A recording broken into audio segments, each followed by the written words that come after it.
You pull a strip of meat from a carcass that has been sitting in the sun for 2 days. It smells sharp, almost sour. You eat it anyway. For most of human history, this was not a failure of judgment. This was strategy. Today, you throw out food the moment it smells slightly off. Your ancestors often did the opposite. They waited for it. Here's what researchers have actually found when they looked closely at what early humans put in their mouths. It is stranger than you think. It is also smarter than the clean paleo diet story gives it credit for. Let's start with the popular version. You have probably heard it.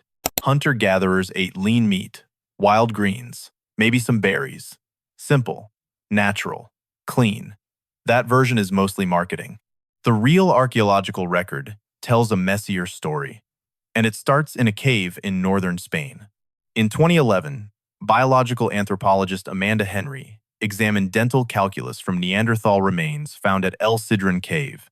Calculus is hardened plaque, and it traps whatever passed through the mouth for years at a time.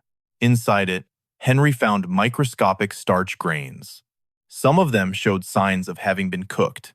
That means Neanderthals, long stereotyped as pure meat-eating brutes who barely used fire, were processing tubers and other plant foods deliberately.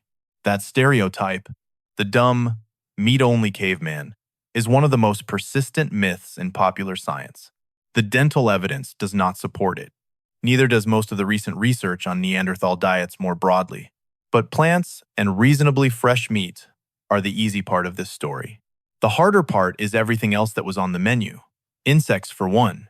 Anthropologist Julie Lesnick has argued that insect eating, known as entomophagy, was likely a stable and significant part of early hominin diets rather than a desperate last resort.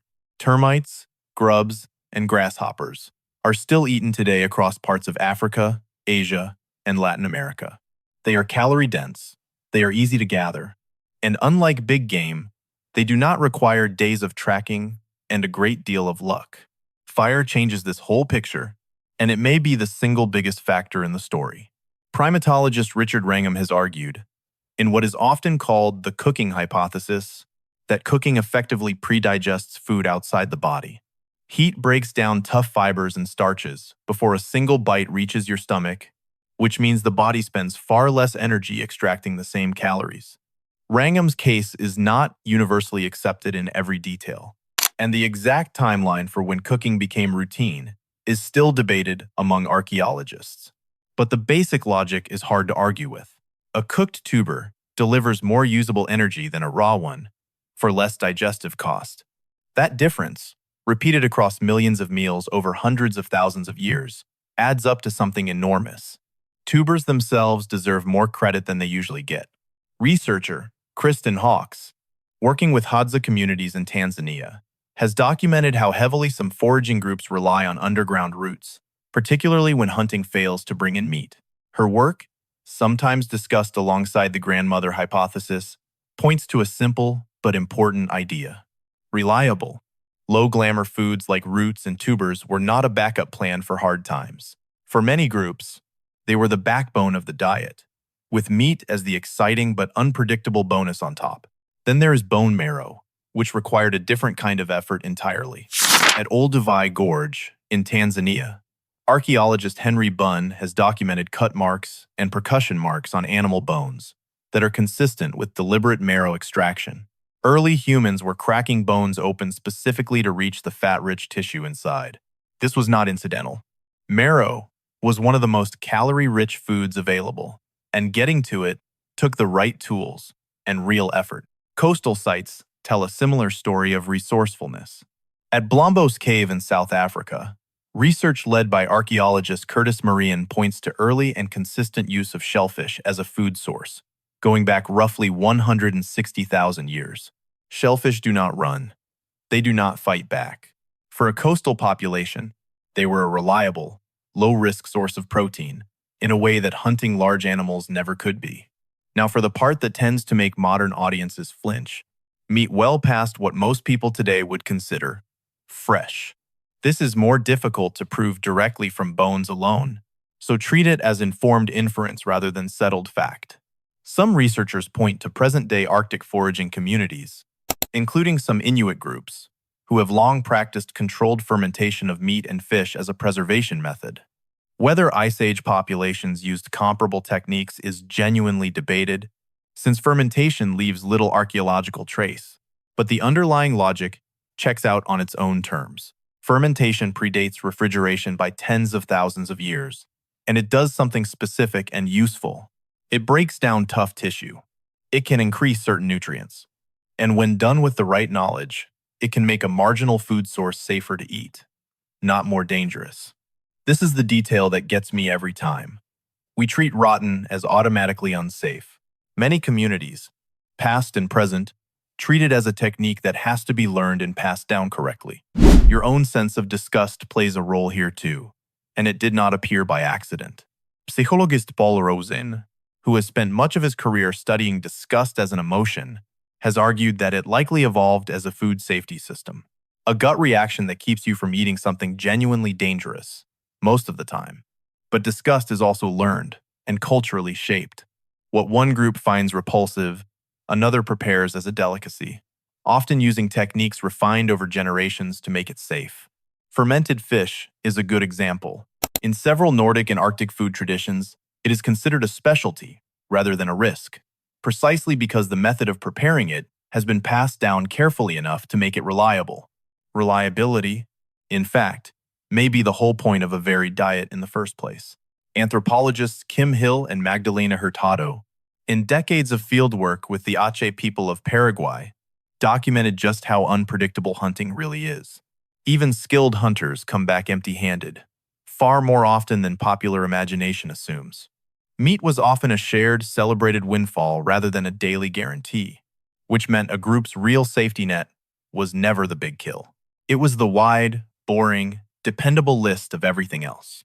Tubers, insects, marrow, shellfish, and yes, food carried a few extra days past what you would consider appetizing.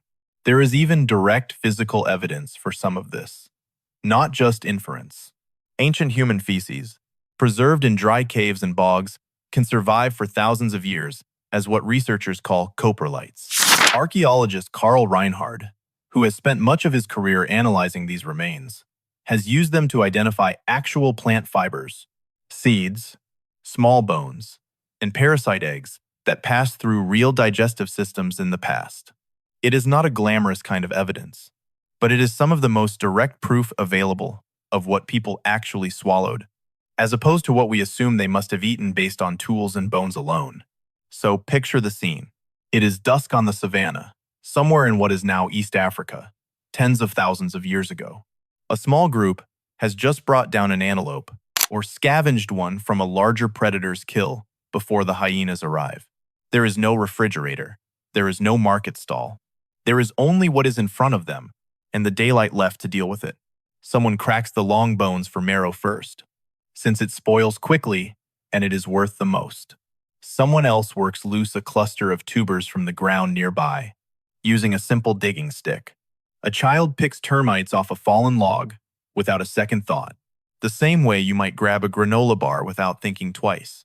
An older woman sets aside a portion of yesterday's kill, wrapped and left in the shade, knowing exactly how many days it has left before it turns from edible to dangerous. None of this looks desperate up close. It looks practiced. It looks efficient. Everyone here already knows their job, because someone taught them, who was taught by someone before that. And this is where the story gets a real twist, one that complicates the ancient people ate better than us myth, almost as much as it complicates the Paleo one. Skeletal studies from later periods, particularly the shift from foraging to early farming, show something researchers did not expect going in. When populations moved to agriculture, many of them actually got shorter. Their bones and teeth, examined across multiple sites, show more signs of nutritional stress, not less. A narrower diet built around one or two staple crops was often less resilient than a forager's varied one, even though farming eventually produced far more total food per acre. Researchers are still working out how universal this decline actually was.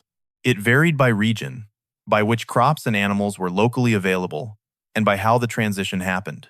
But the pattern shows up across enough skeletal collections, in enough different parts of the world, that it is treated as a real signal rather than dismissed as noise. So, the clean, simple, ancient diet sold in wellness aisles is not quite right.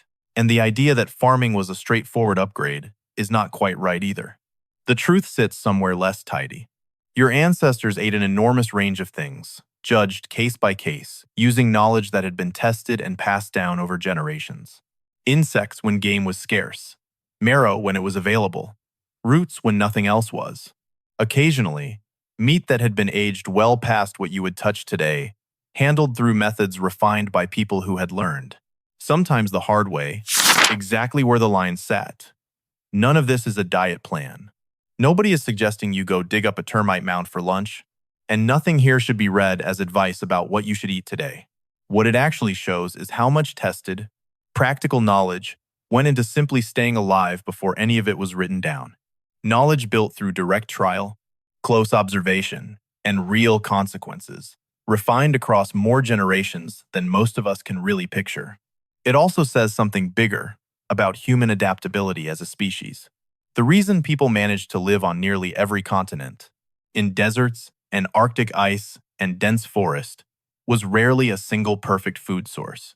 It was the willingness and the accumulated knowledge to treat almost anything edible as fair game, evaluated on its own terms, rather than ruled out by a fixed idea of what counts as food. That flexibility, more than any specific ingredient, might be the actual survival trait worth admiring here. Which brings it back to you, standing in front of your own refrigerator, deciding whether that milk is still good by smelling it once and shrugging. That instinct, trust it or throw it out, is older than agriculture. It may be older than fire itself. It is just that, for most of human history, the answer to that question carried a great deal more weight than it does for you now. You reach for the carcass, the root, the handful of insects, and you make the call.